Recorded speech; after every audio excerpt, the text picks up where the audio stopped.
Bulletin break ని చూస్తున్నాం. ఈ నెల 27న బీఆర్ఎస్ పార్టీ ఆవిర్భావ దినోత్సవం సందర్భంగా హైదరాబాద్లోని తెలంగాణ భవన్లో రాష్ట్ర స్థాయి జనరల్ బాడీ సమావేశం నిర్వహించనున్నారు.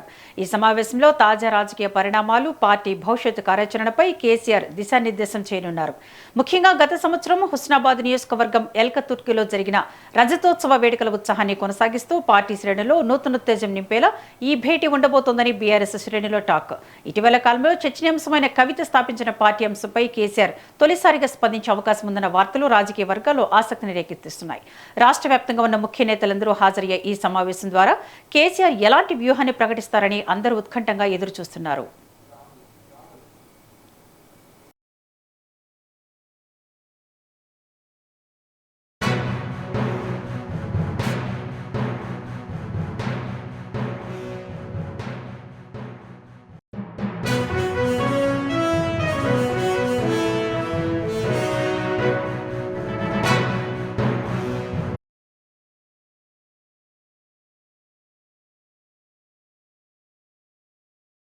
బులెటిన్ల బ్రేక్ ని చూస్తున్నాం. ఇటీవల కాలంలో చర్చనీయాంశమైన కవిత స్థాపించిన పార్టీ అంశంపై కేసీఆర్ తొలిసారిగా స్పందించే అవకాశం ఉందన్న వార్తలు రాజకీయ వర్గాల్లో ఆసక్తిని రేకెత్తిస్తున్నాయి.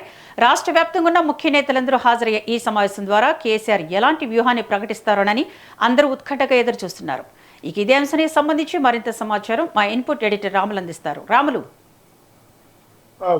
ఏదైతే రేపు తెలంగాణ భవన్లో బీఆర్ఎస్ పార్టీ ఆవిర్భావ దినోత్సవం సందర్భంగా పార్టీ ముఖ్య కార్యకర్తల సమావేశం ఏర్పాటు చేశారు. ఈ సమావేశానికి పార్టీ అధినేత మాజీ ముఖ్యమంత్రి కేసీఆర్ ముఖ్య అతిథిగా హాజరవుతారు. ఇప్పటికే ఈ సమావేశానికి రావాల్సిన ప్రతినిధులందరూ కూడా కార్యాలయం నుంచి ఇన్విటేషన్ పంపడం జరిగింది. ముఖ్యంగా హరీష్ రావు, కేటీఆర్, ఇతరులందరూ కూడా సమన్వయం చేయడం జరుగుతుంది. అయితే వాస్తవానికి పార్టీ 26వ పార్టీ ఆవిర్భావ దినోత్సవం ఘనంగా జరపాలనుకున్నప్పటికీ కూడా ప్రస్తుతం ఎండాకాలం దృష్ట్యా మరియు ఇతర రాజకీయ పరిణామాల నేపథ్యంలో కేవలం జనరల్ సమావేశానికి మాత్రమే బీఆర్ఎస్ పార్టీ పరిమితమైంది.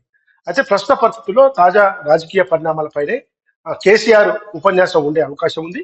ఎందుకంటే గత సంవత్సరం హుస్నాబాద్ అసెంబ్లీ నియోజకవర్గం ఎల్కతుర్తిలో పార్టీ 25 సంవత్సరాలు పూర్తి చేసుకున్న సందర్భంగా రజతోత్సవ వేడుకలతో భారీ బహిరంగ సభ నిర్వహించింది. భారీ బహిరంగ సభలో కేసీఆర్ ముఖ్య అతిథి పాల్గొని తనదైన శైలిలో అప్పటి రాష్ట్ర ప్రభుత్వ విధానాలు, కేంద్ర ప్రభుత్వ విధానాలు, బీఆర్ఎస్ పార్టీ భవిష్యత్తులో ఏ విధమైన కార్యక్రమాలు చేయాల అంశాలపై పెద్ద ఎత్తున ప్రసంగించడం జరిగింది. ఆ సభలో కేటీఆర్, హరీష్ రావు, కవిత కూడా వేదిక పైన ఉన్నారు. కానీ ఈ సమావేశంలో తాజా పరిణామాలు చెప్పుకుంటే మాత్రం కల్వకుంట్ల కవిత, తన కూతురు కల్వకుంట్ల కవిత ఏదైతే తెలంగాణ బీఆర్ఎస్ పార్టీకి రాజీనామా చేయడం, ఎమ్మెల్సీకి రాజీనామా చేయడం, కొత్తగా పార్టీ కూడా స్థాపించింది. నిన్ననే మేడ్చల్ జిల్లా మునీరాబాద్ వేదికగా తెలంగాణ రాష్ట్ర సేన పేరుతో టీఆర్ఎస్ పార్టీని స్థాపించింది. పార్టీని స్థాపించడమే కాకుండా కేసీఆర్ పైన, గత బీఆర్ఎస్ ప్రభుత్వం పైన పెద్ద ఎత్తున ఆరోపణలు, విమర్శలు చేసింది.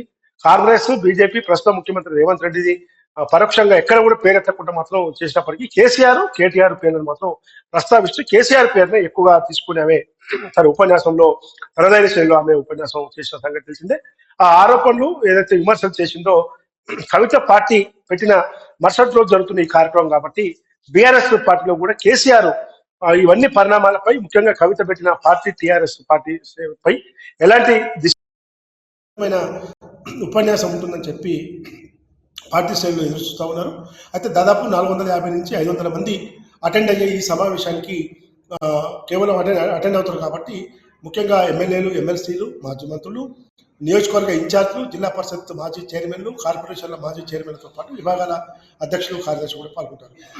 కాబట్టి కేసీఆర్ కేంద్ర రాష్ట్ర ప్రభుత్వ విధానాలతో పాటు ముఖ్యంగా కవిత పెట్టిన పార్టీ పైన ఏం వ్యాఖ్యలు చేస్తారు, ఏం దిశానిర్దేశం చేస్తారు, భవిష్యత్తులో కవితకు కౌంటర్గా ఏ విధంగా ముందుకు పోవాలి అనే దానిపైన ఎక్కువ సమావేశానికి అటెండ్ అయ్యే నేతలు ప్రధాన దృష్టిని ఆకర్షించారు. వైపు రాష్ట్రంలో పెద్ద ఎత్తున ఎండలు మండిపోతా ఉన్నాయి. వైపు రైతు రుణమాఫీ కానీ, రైతు భరోసా కానీ, ఈ అన్ని అంశాలు కూడా రాష్ట్ర ప్రభుత్వం వెనుకబాటు ఉంది.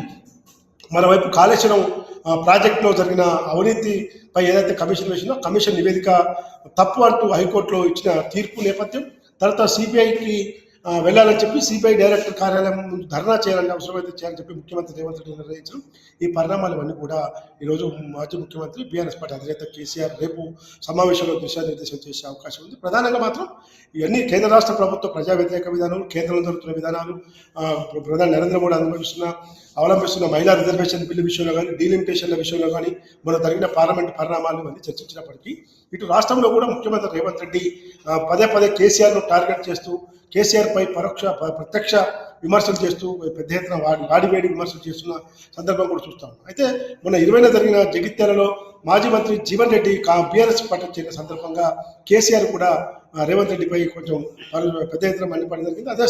అదే రోజు కాటారం, ముషిరాబాద్, ఏదైతే కరీంనగర్ జిల్లా కాటారంలో ముఖ్యమంత్రి రేవంత్ రెడ్డి ఏదైతే రైతుల సభ ఏర్పాటు చేశారో రైతుల సభలో ముఖ్యమంత్రి రేవంత్ రెడ్డి కూడా మాజీ ముఖ్యమంత్రి కేసీఆర్ పై పెద్ద ఎత్తున విరుచుకుపట్టడం, ఆర్స్ కామెంట్ కూడా చేయడం అనే వ్యాఖ్యలు చూస్తారు. ఈ రెండు సభల నేపథ్యంలో ఇప్పుడు 27వ తేదీన జరిగే పార్టీ ఆవిర్భావ సభలో ముఖ్యంగా ముఖ్య కార్యకర్తల సమావేశం కాబట్టి ఈ సమావేశంలో మాజీ ముఖ్యమంత్రి కేసీఆర్ హాజరయ్యే ప్రతినిధులకు ఎలాంటి సందేశం ఇస్తారు, ఏ విధమైన ఉపన్యాసం ఇవ్వబోతారు, ఏ విధమైన దిశానిర్దేశం చేయబోతారు అనేది మాత్రం వెయిట్ చేస్తున్నారు. Vidya. Thank you for the update Ramulu.